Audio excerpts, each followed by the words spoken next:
তো যেই দিন আমাদের গেমে 777 প্যাকটি এসেছে তারপর থেকে সবার মনে একটা প্রশ্ন ঘুরপাক খাচ্ছে যে প্যাকটি নেওয়া ঠিক হবে কি হবে না।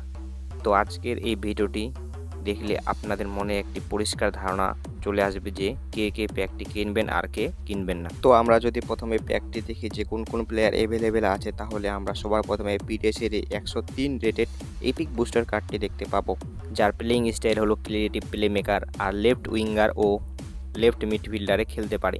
তার সাথে প্রায় সমস্ত স্কিলগুলি দেওয়া আছে।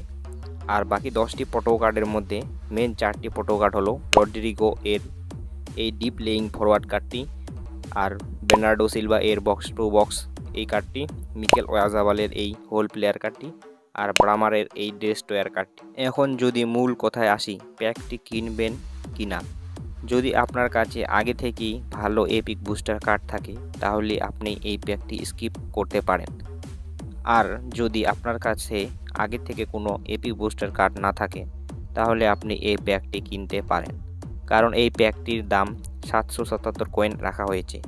আর আপনি যদি এপিক কার্ডের বক্স থেকে ড্র দিয়ে এপিক কার্ড বের করতে চান তাহলে হয়তো আপনার অনেক কয়েন খরচা হয়ে যাবে, কিন্তু এপিক কার্ড নাও বেরোতে পারে।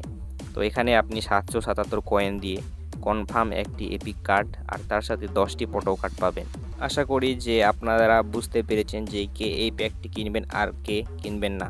তো আজকের ভিডিওটি আপনাদের কেমন লাগলো কমেন্টে অবশ্যই লিখে জানান, আর এরকম অনেক ভিডিও দেখার জন্য আমাদের চ্যানেলটি সাবস্ক্রাইব করে পাশে থাকবেন। ধন্যবাদ।